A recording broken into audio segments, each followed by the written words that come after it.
It started with a meme. A glittery pink square in the group chat that read, "Marriage is a scam invented by men to get free domestic labor and occasional head." Emma sent it. Natalie laughed reacted. I responded with 3 clapping emojis and a preach. We all did. That's what we did, affirm each other's rage until it sounded like wisdom.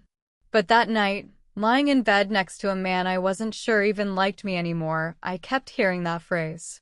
Not the domestic labor part. The scam part. The quiet suspicion that maybe, just maybe, we weren't getting scammed, we were getting screened out. I didn't say anything. I just laid there, phone screen still glowing, his back turned, his breathing even. We'd been dating for 2 years. I'd spent the first year convincing him that marriage was a patriarchal institution designed to benefit men, and the second year wondering why he never proposed. At brunch the next day, I brought it up casually, like it was just a cultural observation and not a personal fear that had begun to calcify in my bones.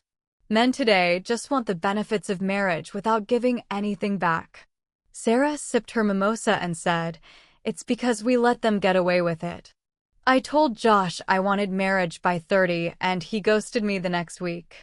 She said it like it was a flex. Like she scared him off on purpose. We all nodded. We always nodded. But when I got home, I opened TikTok and the algorithm served me something raw. A guy in his car, unshaven, tired. Why would I get married? So she can take half when she's not happy? Nah. I'll pass. I rolled my eyes. Scrolled. Another one. My dad paid alimony for 20 years to a woman who cheated on him. Scroll. She took the house and the dog. Saw the kids every other weekend. Never again. I paused. Not because I believed them. Not fully. But because I'd never heard this side before without immediately mocking it.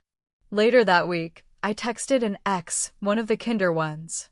Random, but did you ever actually want to get married? Just curious, lol. 10 minutes passed. Then, yeah. But every girl I dated treated marriage like a prize they hand out when a guy proves himself worthy.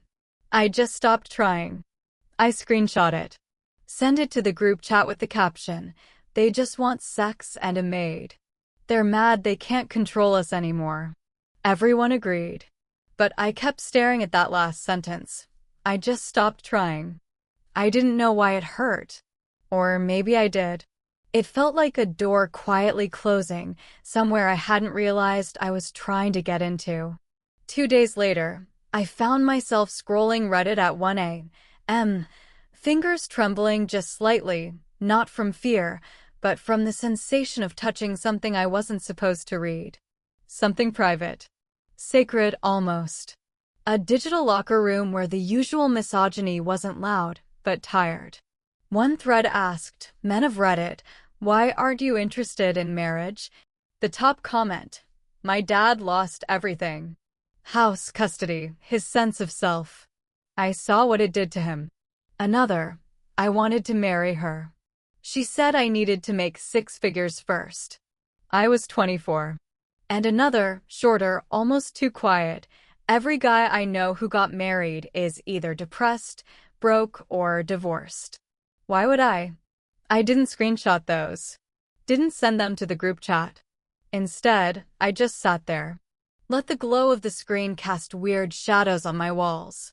The next morning at work, I cornered Kevin by the coffee machine. Kevin's 35, divorced, and has the sort of worn-down eyes that make you want to either hug him or never make eye contact again. I asked casually, "Would you ever get married again?" He laughed. It wasn't a bitter laugh, just hollow. "Only if I get a prenup, a lawyer, and a therapist on retainer." Joking, but not really. He told me his ex cheated with a coworker. That he still had to pay spousal support because she was accustomed to a certain lifestyle. He lives in a 1-bedroom now. She got the condo. He hasn't dated in 4 years. I said something dumb like, "Well, not all women are like that." He nodded slowly. "Enough are." Back at my desk, I couldn't focus. His words clung to me, like they were looking for a place to nest inside my ribcage. Later that night, I reread an old article I once shared. Statistically, men in healthy marriages live longer and earn more. I'd used that stat like a mic drop once. Like proof that men needed marriage and we were doing them a favor by considering it. But the second article hit different now. Men lose custody in 80% of divorce cases. Suicide rates spike. Many never remarry. I sent it to the group chat. Emily replied, okay, but they should have been better husbands than LOL. No one else responded. That LOL landed hard, like a nail on hardwood. It used to feel empowering, the way we joked about their fragility. But now it felt cruel. Like we'd stopped asking if they were okay and just assumed they deserved whatever came. I stayed quiet in the chat the rest of the night. Even Sarah's memes didn't make me laugh this time. I don't know what I expected when I texted Emily that night. Maybe comfort. Maybe a shared confusion. Instead, we ended up FaceTiming in silence, her lounging on a sea of throw pillows, wine in hand, me curled in bed, trying not to say too much. I asked, why do you think Alex hasn't proposed yet? They'd been together for 6 years. Lived together for 4. She looked down at her glass before answering. I asked him last year. He said he doesn't believe in marriage anymore. Said he's seen too many guys lose everything and if we ever broke up, he'd rather just walk away clean. I winced. How did that make you feel? She shrugged, but I saw it, the slight tension in her jaw. Like I'm being punished for what other women did.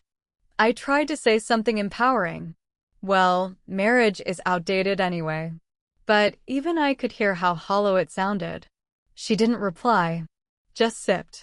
After we hung up, I opened TikTok again. Another guy in a hoodie, filming from his bedroom. We watched our dads get destroyed. We watched you celebrate divorce like freedom. We're not signing up for that. I scrolled faster. Later, I got a DM from Ryan. We dated briefly 2 years ago. He once sent me flowers after a second date, and I'd told the group chat he was love bombing. Screenshot it. Captioned it, red flag disguised as roses. His message now read, hope you're doing well.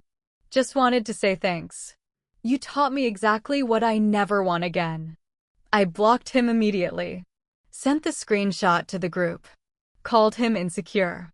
But I didn't laugh. Something inside me curled inward. I decided to host a wine night. I wanted to talk about it head on. Like maybe if I said it out loud, it would sound ridiculous again. Shrink back down into meme form. Something to laugh at, not live with. So why do you think men are so scared of marriage now? I asked as I poured wine. Sarah rolled her eyes. Because it means actually stepping up. And men hate accountability. Emily nodded. They know they can get sex, love, domestic labor without the ring. Why bother committing when they're getting everything up front? I smiled, but it felt performative. Okay, but what if they're just done? Not scared. Just over it. Everyone froze for a second. Then laughter. No way. Men need women. They just don't know it yet. We raised glasses. Cheers to not settling. But I noticed Sarah didn't refill mine. Met a guy on Hinge a week later. 31. Marketing executive. Clean cut with a crooked smile. One of those guys who probably had a golden retriever growing up and still remembered his 4th grade teacher's name. First few dates were good. He paid. He asked questions. He listened. I liked that he didn't talk about vibes. I liked that he made reservations instead of just saying, let's chill. On the 3rd date, I brought up the future. Nothing intense. Just a line I've used before, a little litmus test to weed out the avoidant types. I'm not looking to waste time if someone's not husband material. He didn't flinch. Didn't roll his eyes. Just took a sip of his drink and said, I've seen what marriage does to guys. You give everything and still get blamed when she's unhappy. I tried to pivot. Maybe they just picked the wrong women. He looked at me. Not cold. Just tired. Or maybe the system's broken. The rest of the date was fine, technically. But the energy shifted. We hugged goodbye like coworkers. 2 days later, I texted him, "Had a nice time the other night," smiley face. No reply. The group chat diagnosed it immediately. Classic case of fear of strong women. He can't handle someone who knows what she wants. But it didn't feel like fear. It felt like surrender. So I doom-scrolled. Reddit. Again. Another thread. Why don't you want to get married? My best friend lost his house and kids and still pays $2,000 per month to a woman who cheated. My brother's wife stopped sleeping with him after 1 year. When he brought it up, she cried and called him abusive. It all sounded exaggerated. Like something Andrew Tate would scream into a mic. But part of me, the part one usually silence, whispered, but what if even half of it is true? I went to a wedding that weekend with my cousin. The groom looked dead behind the eyes. The bride made a joke in her speech about finally trapping him. Everyone laughed. Even him, kind of. But it didn't reach his eyes. On the way home, I asked my cousin, "Do you think most men actually want to get married?" He didn't hesitate. "Depends if they're stupid or not." Harsh. But something about it stuck. That night, I tweeted, "Men will live with you, share a bed, a dog, groceries, trauma, but won't propose. They want wives without being husbands." It went mildly viral. Women clapped. Men replied with war stories.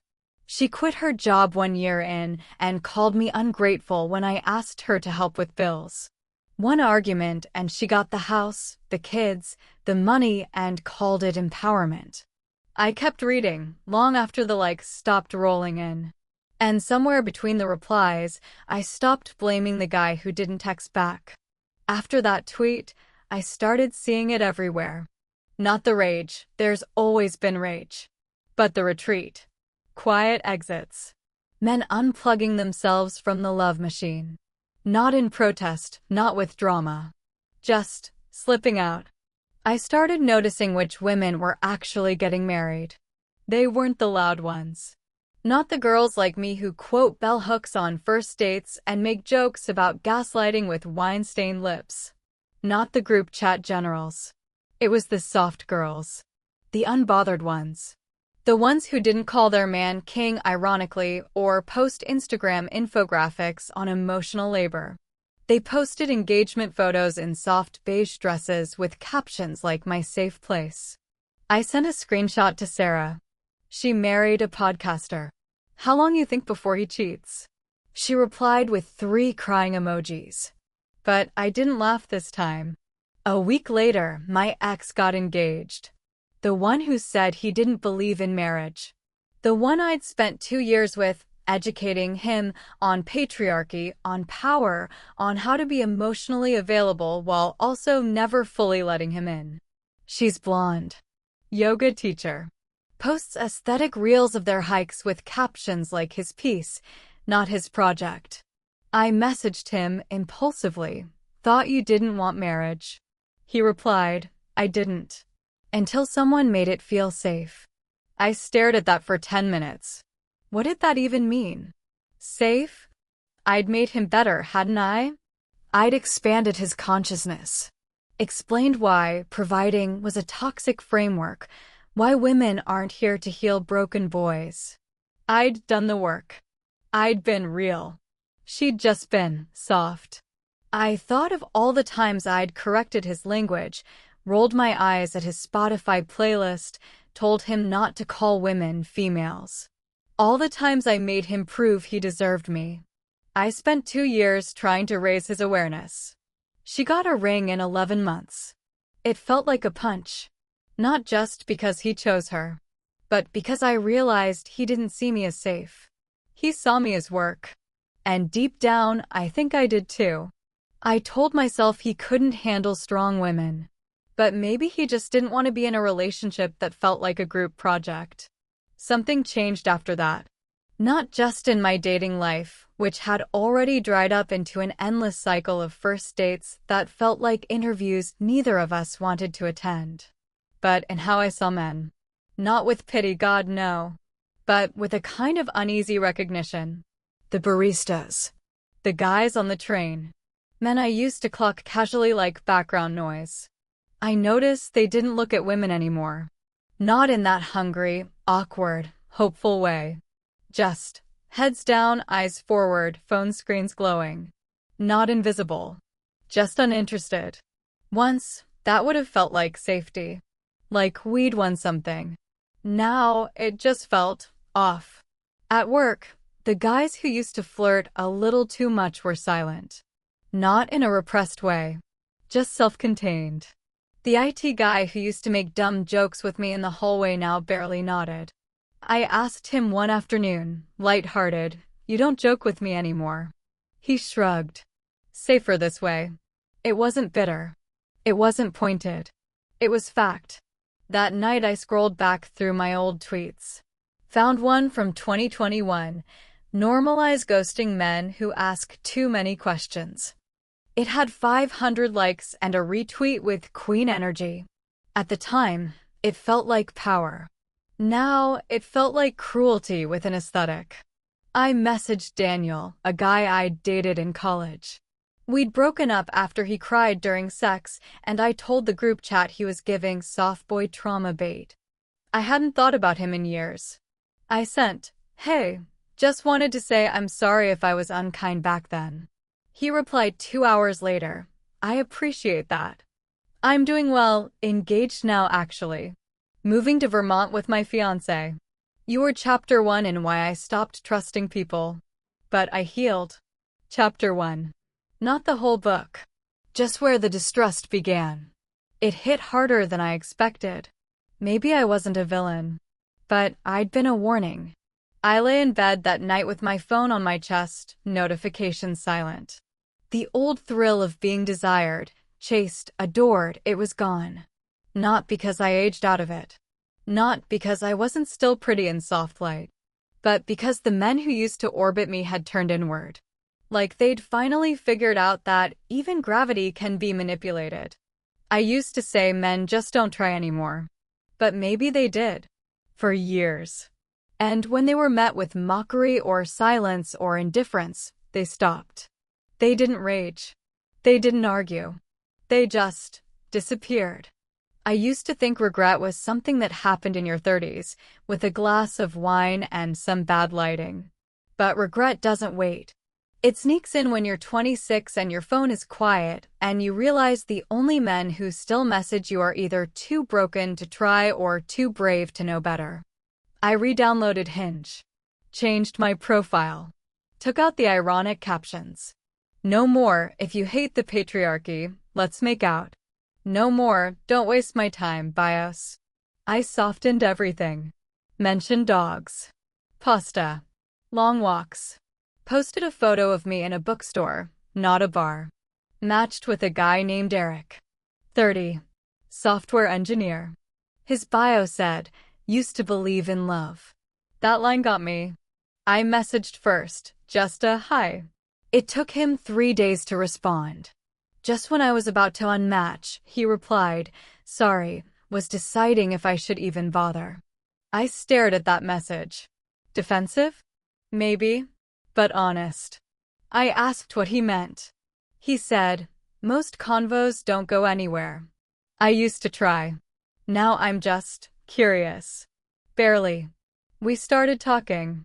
He told me about a 4-year relationship, how he paid for everything while she studied, supported her dreams, sat through late-night tears and early morning stress. She told me I was too stable, he said. Left me for someone who took her to Bali. Then the line that gutted me, I wasn't her man. I was her stepping stone. I told him not all women are like that. He didn't argue. Just replied, "They all say that." Then, "You're 26. You still think there's time. That's cute." He unmatched me before I could reply. The chat disappeared like it never existed. I sat there, staring at the blank screen. That cute stung more than any insult. It wasn't cruel. It was tired. Like someone who'd read the same story so many times, he didn't care how it ended anymore. I opened Instagram. Scrolled past engagement shoots, soft-filtered proposals, captions like "Found my forever." They all looked like versions of the girl who got my ex's ring. She wasn't louder. She wasn't smarter. She wasn't even prettier. Just gentler. Unbothered. She didn't teach. She didn't critique. She just let him rest. And apparently, that's all he wanted. After Eric unmatched me, I stopped using dating apps for a while. Not out of protest. Out of fatigue. Emotional hangover. Whatever you want to call it. I just couldn't pretend anymore to be charming, clever, flirty, above it all. The performance cracked and what came out was quiet. Not sad. Just still. Even the group chat felt different. I used to send screenshots of bad bios and dry openers. This bro really said, hey. Laugh reacts. Eye rolls. Now I typed out a message, paused, and deleted it. I didn't want to be cruel, even for applause. Once, I sent a message to the guy I'd ghosted last year after 12 long, sincere texts. The one who sent me Spotify playlists and links to poems. We called him the simp in the chat. Made a whole meme folder. He never messaged again. I wrote, hey, I'm sorry I didn't treat you kindly. He never replied. That silence hit harder than I expected. Like, not even worth a LOL it's fine? No response. Just absence. Like he was already gone before I ever thought to reach for him. I started thinking about the ways men used to try. The flowers. The playlists. The openers that were too long, too intense. The nervous laughter. The questions that stumbled out too fast. We'd called it cringe. Red flags. Love bombing. But maybe it was just effort. Earnestness. The last attempts of a generation that had been told they were toxic and told to try harder at the same time. And now? Now the men were quiet. At cafes, I saw guys sit with books and headphones, never looking up. Not because they were shy. Because they were done. My coworker Marcus used to offer snacks around the office. We'd joke about it in the DMs. Emotional support man bringing trail mix. One time, he stayed late to help me prep a pitch deck. I never said thank you. Not because I didn't appreciate it, but because I assumed it was expected. Last week, I passed him in the break room. Thanks, I said, for always being thoughtful. He blinked. Like I'd spoken in a language he used to know. Then, wow. Thanks. His voice cracked just a little. I walked away with a lump in my throat. How many men had I dismissed because they were too kind, too soft, too available? How many just stopped offering? We used to say men don't try anymore. But maybe the real truth is they tried. For years. And we taught them trying was embarrassing. The irony isn't lost on me. I used to lead campus workshops about emotional labor, write op-eds about how men needed to show up, be vulnerable, do better. Now I'm scrolling Reddit threads at midnight, reading anonymous men talk about loneliness like it's a disease they've already accepted will kill them. One post hit me in the gut. Just a sentence, we're not mad anymore. We just stopped showing up. I read it over and over. It didn't sound like rage. It sounded like surrender. And somehow, that made it worse. I went to drinks with Sam last week. Told her everything about Eric, the old tweets, the silence I keep tripping over. She laughed a little. You're not going tradwife on me, are you? I smiled, but it didn't reach. No, I said. I just don't think men are okay. She rolled her eyes. Please. They still run everything. And she's right. They still get promoted faster. Still dominate politics and tech and God knows what else. But I couldn't stop thinking, if that's power, why does it feel so cold? At home, I lit a candle. Sat on my bed. Tried to write just to get it out. Instead, I opened Instagram and saw an old activist friend post. Reminder, men know us less than we know them. And we still center their feelings too much. I didn't even like it. First time that's happened. I thought about how I used to filter men like resumes. If they complimented my looks too soon, unmatched. If they didn't, unmatched. If they mentioned therapy, performative. If they didn't, emotionally stunted. What exactly were we looking for? Perfection? Or someone we could control enough to never feel unsafe again? Met a guy at a friend's party. Quiet. Kind of awkward. We talked about nothing for a while, jazz, pasta, growing up with sisters. At some point, he said, "You have a gentle way of speaking." I almost corrected him, told him I was anything but gentle. But I didn't. We talked for 2 days. Then he ghosted. For once, I didn't rage. I didn't screenshot it for laughs. I just sat with the loss. It wasn't romantic. It wasn't tragic. It just was. Like maybe he gave all he could and ran dry. Maybe he didn't ghost me. Maybe he ghosted dating. I walked past a student protest today, cardboard signs, chants, girls with shaved heads and Doc Martens yelling about male violence. I used to be one of them. I used to lead the chants. This time, I just stood on the sidewalk, watching. They meant well. They were brave. But all I could think was, do we even ask if men are okay before telling them they're dangerous? Back home, I opened an old journal from sophomore year. One entry read, "Men don't cry because they're entitled. They expect comfort on demand." I was proud of that line once. Highlighted it. Built an entire workshop around it. Now it just felt smug. I don't think I was wrong. But I also don't think I was entirely right. There's something in me that still wants to fight. Still believes in accountability and power and not letting softness be mistaken for weakness. But now I also believe in something else. That some men are quiet because they've been screamed at, not because they're dangerous. That some of the worst things we called out were their best attempts. And that maybe, just maybe, some of them stopped loving us not because we were too much, but because every time they reached out, we turned it into a lesson. I don't know what to do with that. I still post feminist quotes sometimes. Still talk about equity and safety and systems. But I don't use men as shorthand for villain anymore. Not because they earn my empathy, but because silence did. I think of Marcus from work, who always asked if anyone needed help before meetings. The guy on Reddit who said he hadn't been touched in 3 years. Eric, who said he used to believe in love. They didn't rage. They didn't threaten. They just left.